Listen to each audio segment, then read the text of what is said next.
الحمد لله رب العالمين والصلاة والسلام على سيد الأنبياء والمرسلين أما بعد فأعوذ بالله من الشيطان الرجيم بسم الله الرحمن الرحيم رب اشرح لي صدري ويسر لي أمري واحلل عقدة من لساني يفقه قولي اللهم انفعنا بما علمتنا وعلمنا ما ينفعنا وزدنا علما. اللهم صل على محمد وعلى آل محمد كما صليت على إبراهيم وعلى آل إبراهيم إنك حميد مجيد. اللهم بارك على محمد وعلى آل محمد كما باركت على إبراهيم وعلى آل إبراهيم إنك حميد مجيد. چلیے آج جو ہم آیتیں کریں گے یا ایھا الذین آمنو کی سیریز میں، اس سلسلے میں جو ہماری اگلی آیت ہے وہ ہے آیت سورۃ آل عمران کی آیت نمبر 200، آخری آیت ہے۔ چلیے ہم دیکھتے ہیں کہ اس آیت میں اللہ سبحانہ و تعالی ہم کو کیا حکم دے رہا ہے، کس چیز کی بات کہہ رہا ہے۔ بسم اللہ الرحمن الرحیم، یا ایھا الذین آمنو، اے لوگو جو ایمان لائے ہو، اصبروا، صبر کرو، وصابروا، اور مقابلے میں مضبوط رہو، ورابطوا، اور تیار رہو، واتقوا، اور ڈرو، اللہ سے، لعلکم، تاکہ تم تفلحون، تم فلاح پا جاؤ۔ تو اس آیت میں اب آپ دیکھیں یہ سورۃ آل عمران کی آخری آیت ہے، تو کتنا زبردست اس میں اختتام ہو رہا ہے، یعنی ایک جامع آیت ہے صبر کے تعلق سے۔ کیا اللہ سبحانہ و تعالیٰ فرماتا ہے کہ اے لوگو جو ایمان لائے ہو، یہ رب کائنات ہم سے کہہ رہا ہے، اتنی محبت والی پکار ہے، اللہ ہم کو خاص کر کے اسپیسیفک کر کے اسپیشلی ہم کو ایڈریس کر کے اللہ کہتا ہے کہ اے لوگو جو ایمان لائے ہو، اے ایمان والو کیا کرو، صبر کرو، اور صبر کرو اور مقابلے میں مضبوط رہو، خود بھی صبر کرو اور دوسروں کو بھی صبر کی تلقین کرو۔ یعنی کہ یہاں پر یہ بتایا جا رہا ہے کہ خود بھی صبر کرو اور دوسروں کو بھی صبر کی تلقین کرو، اور ایک دوسرے سے جڑے رہو اور اللہ سے ڈرتے رہو تاکہ تم کامیاب ہو جاؤ۔ اب یہ اس آخری آیت میں جامع چند الفاظ میں اللہ تعالیٰ دہرایا ہے کہ صبر کیا ہے۔ ہم جس طرح ہم آیت نمبر 102 میں دیکھیں کہ اللہ کا تقوی اختیار کرو جیسا کہ اللہ سے ڈرنے کا حق ہے، تو اس آیت میں بھی اللہ کہتا ہے کہ پہلے صبر کرو، اور صبر کرو، اور خود اکیلے نہیں صبر کرو بلکہ سب سے مل کے دوسروں کو بھی صبر کی تلقین کرو، دوسروں کے مقابلے میں بھی صبر کرو۔ اب یہاں پر ہم دیکھیں گے، پہلے بھی ہم لوگوں نے کیا، ہم پھر سے ریوائز کرتے ہیں کہ صبر کس کو کہتے ہیں۔ صبر کے معنی ہے تھامنا، رک جانا، برداشت کرنا، ناگوار سچویشنز، ناخوشگوار صورتحال پر برداشت کرنا، اللہ کی نافرمانیوں سے بچنے میں جو مشقت ہے وہ جھیلنا، اس کو کہتے ہیں صبر۔ اور دنیا میں کسی بھی طرح کی کامیابی کا راستہ جو ہے وہ صبر کے ذریعے سے ہے۔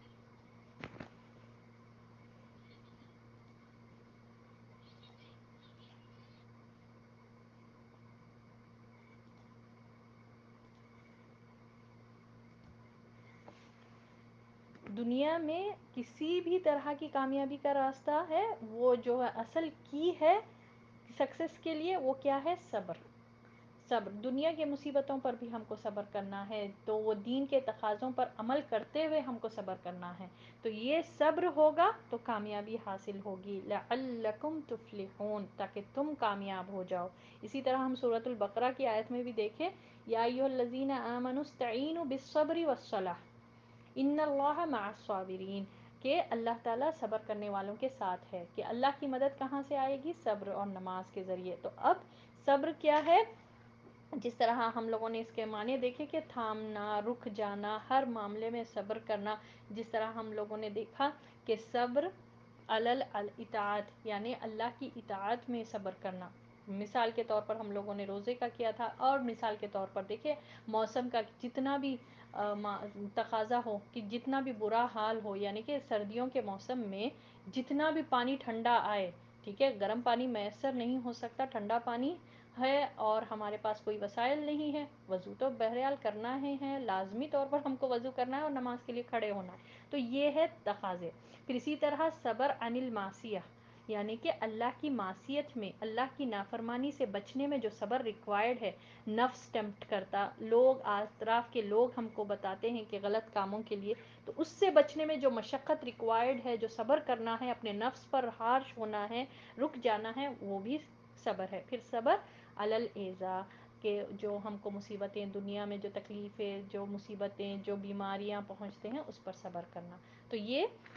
صبر ہے۔ اسی طرح محمد صلی اللہ علیہ وسلم نے فرمایا مومن کا معاملہ بھی کتنا عجیب ہے کہ جب اسے کوئی خیر ملتا ہے تو وہ اللہ کا شکر ادا کرتا ہے، اور جب اسے کوئی مصیبت پہنچتی ہے، کوئی تکلیف پہنچتی ہے، تو وہ صبر کرتا ہے، اور دونوں ہی حالات اس کے لیے خیر ہے، یعنی دونوں ہی معاملات میں اس کو خیر ہی خیر ہوگا، یہ مومن کو ہی حاصل ہوگا۔ سبحان اللہ، کتنا اچھا معاملہ، کتنا عجیب ہے، یعنی کہ کتنا خوبصورت ہے۔ عجیب ان دا سینس یہ نہیں اسٹرینج ہے، یعنی کہ اتنا تعجب والا معاملہ کہ ہر معاملہ اس کے لیے ون آن ون سچویشن ہے۔ تو سبحان اللہ، یہاں پر یہ بتایا جا رہا۔ اگر ہم یہ دیکھیں کہ یہ جو جس طرح ہم کو معلوم ہے سورہ آل عمران میں غزوہ احد کا ذکر ہے کہ کس طرح سے جو ہے نا جنگ کے میدان میں دشمنوں کے مقابلوں میں جو مسلمانوں نے سختیاں برداشت کر کے صبر کرے تھے، یہ اس میں ہم کو پتہ چلتا۔ اب دیکھیں محمد صلی اللہ علیہ وسلم کا ہم کو پتہ ہے، آپ صلی اللہ علیہ وسلم لقد کان لکم فی رسول اللہ اسوۃ حسنہ، ہمارے لیے محمد صلی اللہ علیہ وسلم ہر معاملے میں رول ماڈل ہے، ایگزامپل ہے۔ تو اب ہم دیکھیں محمد صلی اللہ علیہ وسلم نے کیسا صبر کیا۔ مکی دور، چلیے مکی دور سے سٹارٹ کرتے ہیں، کیا کچھ آپ صلی اللہ علیہ وسلم کو فیس کرنا پڑا جب علانیہ نبوت کا آپ صلی اللہ علیہ وسلم نے دعویٰ کیا، تو کس طرح سے ریاکشن رہا اپنے خود خاندان والے، اپنے خود چچا نے کس طرح سے آپ صلی اللہ علیہ وسلم کی توہین کی، کس طرح سے آپ صلی اللہ علیہ وسلم کو دھکے مارا گیا۔ اگر ہم دیکھیں کہ کس طرح سے آپ صلی اللہ علیہ وسلم جب کعبے کے سامنے سجدہ کر رہے تھے تو اونٹنی کی اوجھڑی یعنی پلاسنٹا جو ایک غلاظت ہوتی ہے، وہ لا کر آپ صلی اللہ علیہ وسلم کے کندھے پر رکھ دیا گیا تھا۔ سوچے نا، امیجن کرے، غلاظت تھی وہ، مگر آپ صلی اللہ علیہ وسلم نے صبر کیا، اس پر کوئی پلٹا کر جوابی کارروائی نہیں کیے کہ کسی سے لڑنے وہ کرنے نہیں لگے، مگر صبر برداشت، کس طرح سے آپ صلی اللہ علیہ وسلم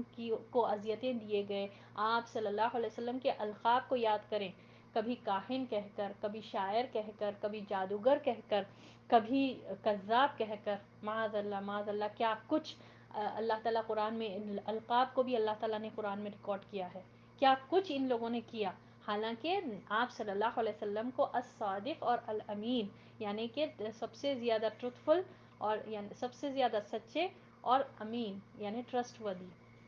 امانت دار، آپ صلی اللہ علیہ وسلم کا یہ لقب تھا نبوت سے پہلے۔ یہ لوگ خود اہل مکہ نے یہ نام رکھا تھا۔ حجر اسود کا سبحان اللہ جھگڑا سولو کرے تھے یہ لوگ محمد صلی اللہ علیہ وسلم کے ذریعے سے، اتنا بڑا جھگڑا ہو گیا تھا، وہ سولو ہوا تھا۔ اللہ اکبر، مگر جب نبوت کا دعویٰ کرے تو کس طرح سے یہ ہوا تھا مکی دور میں، آپ صلی اللہ علیہ وسلم کو کس طرح سے طائف جانا پڑا، طائف میں کیسے مصیبتیں ہوئی، طائف کا یاد کریں، وہ 10 دن اتنے لوگوں کو دعوت دیے، ایک فرد لٹرلی ایک پرسن بھی وہاں پر ایمان نہیں لے کر آیا، اور آپ صلی اللہ علیہ وسلم کا اس سے بھی زیادہ، اہل مکہ والوں سے بھی زیادہ برا برتاؤ ان لوگوں نے کیا تھا، طائف کے لوگوں نے، اور آپ صلی اللہ علیہ وسلم کا خون اطہر وہاں پر بہا تھا طائف کی گلیوں میں۔ سوچے کس طرح سے آپ صلی اللہ علیہ وسلم کا معاملہ ہوا تھا۔ پھر مکے میں کس طرح سے آپ صلی اللہ علیہ وسلم کو بائیکاٹ کیا گیا تھا، 3 سال لٹرلی بائیکاٹ کر دیا گیا تھا آپ صلی اللہ علیہ وسلم کے خاندان والوں کو بھی، مگر صبر کرے آپ صلی اللہ علیہ وسلم، پیچھے نہیں ہٹے، چھوڑ دیا نہیں دعوت کو، تو یہ صبر ہے۔ یہ دین کے معاملات میں اسپیشلی ہم کو صبر کرنا ہے۔ یہ تو ہوا مکی دور۔ مکی دور میں اگر ہم مسلمانوں کا معاملہ دیکھیں، کس طرح سے ان کے ساتھ معاملہ ہوا تھا، کس طرح سے ان کو ستایا گیا تھا، کس طرح سے ان کو اذیتیں دی گئی تھی، اگر ہم ان کی اذیتوں کو پڑھیں گے سیرت میں تو ہماری روح کام جائے، اتنا برا معاملات ان لوگوں نے کیا، مگر کسی نے بھی اپنے قدم کو پیچھے نہیں کیا۔ اللہ اکبر کبیرہ۔ تو یہ ہم کو پتہ چلتا ہے، تو آج ہم کو اگر دنیا میں صبر چاہیے تو قرآن پڑھیں اور سیرت پڑھیں، پتہ چلے گا ہم کو کہ کیسے لوگوں نے کیسا کیسا صبر کیا گیا. تو آپ سوچیں خباب بن ارد نبی صلی اللہ علیہ وسلم کے پاس آ کر بولے کون سی تکلیف برداشت کر کے. ان کو جلتے ہوئے کوئلوں پر لٹایا جاتا تھا اور ان کی جو ہے نا آگ میلٹ ہوتا, چربی میلٹ ہو کر وہ آگ جو ہے نا راکھ بنتی تھی یعنی بجھتی تھی. سوچے کتنی ان کی جسم, ان کا کھال کے بعد وہ جو چربی نکلتی ہے اندر جو رہتا ہے جسم میں ہمارے فیٹ جو ہوتا تھا اس سے وہ میلٹ ہو کر وہ راکھ بنتی تھی یعنی کہ بجھتی تھی وہ آگ. وہ تکلیف میں وہ آئے خباب رضی اللہ تعالیٰ عنہ نبی صلی اللہ علیہ وسلم کے پاس. آپ صلی اللہ علیہ وسلم کعبے کو ٹیک لگا کر بیٹھے ہوئے تھے اور بولے کہ آ کر خباب رضی اللہ تعالیٰ عنہ نے فرمایا اے محمد صلی اللہ علیہ وسلم, اے اللہ کے رسول صلی اللہ علیہ وسلم, بہت سختی آ گئی ہے, اللہ سے دعا کرے نا, اللہ ہماری مدد کرے. تو نبی صلی اللہ علیہ وسلم ٹیک پہ سے ٹیک لگائے ہوئے تھے, ٹیک کو چھوڑ دیا اور بولے کہ اے خباب تم جلدی مچا رہے ہو. کون سے معاملے میں ہم سوچے کہ جلدی مچا رہے ہو, کب کہا جا رہا کہ ان کو ایسی ہی اذیتیں دے, اور ایک دن نہیں بار بار دیا جا رہا تھا ان کو ایسی اذیتیں. تو نبی صلی اللہ علیہ وسلم نے فرمایا اے خباب تم جلدی مچا رہے ہو, تم سے پہلے کے لوگوں کو آدھا جسم زمین میں دھسا دیا جاتا تھا اور ان کے جسم کے اوپر کا حصے پر سے آرا چلایا جاتا تھا.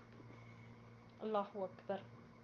تو ہم سوچے کہ ہم کو تو بہت آسانی سے ہم کو یہ اسلام کا دین مل گیا ہے, تبھی ہم اس کو نعمت نہیں سمجھتے ہیں, اور اس سے جو ہے نا ہمارے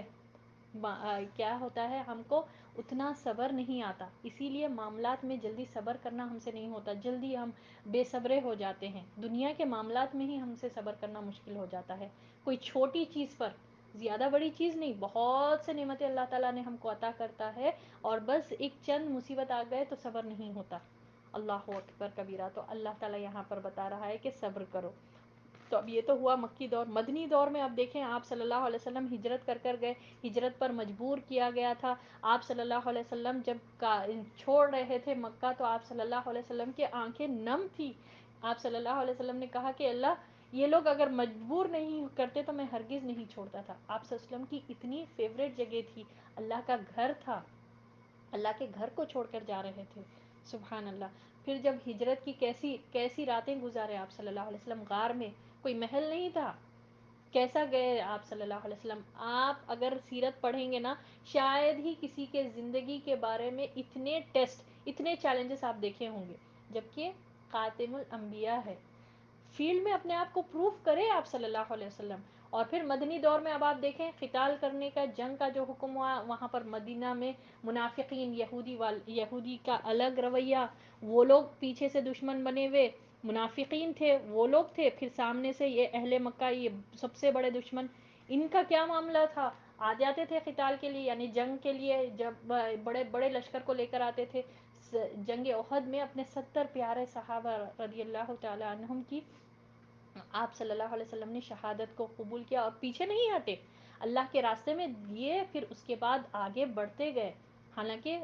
آپ صلی اللہ علیہ وسلم سے جب پوچھا گیا کہ سب سے ٹف ڈیز آپ کی زندگی کے کون سے تھے, تو آپ صلی اللہ علیہ وسلم نے فرمایا احد کا دن سب سے پہلے. اس دن آپ صلی اللہ علیہ وسلم کے چچا حمزہ رضی اللہ تعالیٰ عنہ کے ساتھ ساتھ, اور آپ سوچیں ٹوٹل 70 شہید ہوئے تھے, اور سید الشہداء نبی صلی اللہ علیہ وسلم کے چچا حضرت حمزہ رضی اللہ تعالیٰ عنہ وہ ہوئے تھے. تو کتنا آپ صلی اللہ علیہ وسلم جب ان کو تدفین کر رہے تھے تو آنکھ میں آنسو تھے, آپ صلی اللہ علیہ وسلم بہت روئے تھے. اتنے پیارے صحابہ رضی اللہ تعالیٰ عنہم کی شہادت اللہ کے راستے میں اللہ نبی صلی اللہ علیہ وسلم نے دی, مگر پیچھے نہیں ہٹے. کیا کچھ فیس کرنا پڑا فتح مکہ سے پہلے, مگر یہ ہوتا صبر. تو ہم کو اگزامپل لینا ہے آپ صلی اللہ علیہ وسلم کی زندگی سے. تو اسی لیے اس میں بتایا گیا ہے کہ صبر کرو, اور خود اکیلے اکیلے صبر نہیں کرنا بلکہ لوگوں کو بھی صبر کرنے پر, یعنی یہ صبر جو ہے نا مل جل کر صبر کرنا, اور یہ جو ہے نا جوڑ کر رہو, یعنی کہ یہ جوڑ. اگر ہم دیکھیں غزوہ احد میں نبی صلی اللہ علیہ وسلم کی کے صحابہ رضی اللہ تعالیٰ عنہم سے ایک خطا ہو گئی تھی, یعنی ایک انسٹرکشن کو فالو نہیں کرے اور کتنا بڑا نقصان ہوا. یعنی جب کتنا نظم ڈسپلین چلے گیا تھا, نظم چلے گیا تھا, برقرار نہیں رہ سکا یہ نظم اور ڈسپلین. تو اس کی طرف بھی اشارہ ہے. تو اب وہ ہو گئی تھی خطا، اب آئندہ یہ نہیں کرو، بلکہ اپنے آپ پہ صبر کرو، آگے کے مسائل میں اور جڑ کے رہو، یعنی مضبوط رہو، صبر کے معاملے میں ہمیشہ آگے رہنے والا بننا چاہیے ہم کو۔ بات یہی ہے کہ صبر خود بھی کریں، دوسروں کو بھی بتائیں، اور صبر کرنے میں آگے بڑھتے رہیں۔ رابطو کے معنی یہ ہے کہ تیار رہو، مضبوط رہو آگے کے چیزوں کو فیس کرنے کے لیے، آگے جو بھی مصیبتیں آئے وہ مل جل کر برداشت کرو، مضبوطی اختیار کرو، یہ بتایا جا رہا ہے۔ اگر ہم دیکھیں قرآن میں، ویسے صبر کے تعلق سے تو بہت سی آیتیں آتی ہیں، اور اللہ تعالیٰ نے بتایا ہے کہ ان اللہ مع الصابرین، اور سورۃ الفرقان میں اللہ فرماتا ہے، آخری رکوع میں ہم دیکھیں تو عباد الرحمن کے صفتیں کم و بیش 10 صفتیں اللہ تعالیٰ نے فرمایا ہے اس میں، کہ اللہ کے بندے ان کی کیا کیا صفات ہوتی ہیں، کہ وہ راتوں کو قیام کرتے ہیں، عاجزی اختیار کرنے والے ہوتے ہیں، انکساری اختیار کرنے والے ہوتے ہیں، اور میانہ روی والے ہوتے ہیں، اینڈ سو آن، اور وغیرہ وغیرہ ان کی بتائی گئی ہے ان کی صفتیں۔ اس کے بعد اللہ نے فرمایا ہے کہ ان کو کیا ہے، اولئک الذین، ان کو اولئک الذین، ان کے لیے کیا ہوں گے، یہ وہ لوگ ہیں جن کو جنت میں بالا خانے ملیں گے، جنت کے بالا خانے ملیں گے، کس وجہ سے، بما صبر، اس وجہ سے کہ انہوں نے صبر کیا۔ تو سبحان اللہ،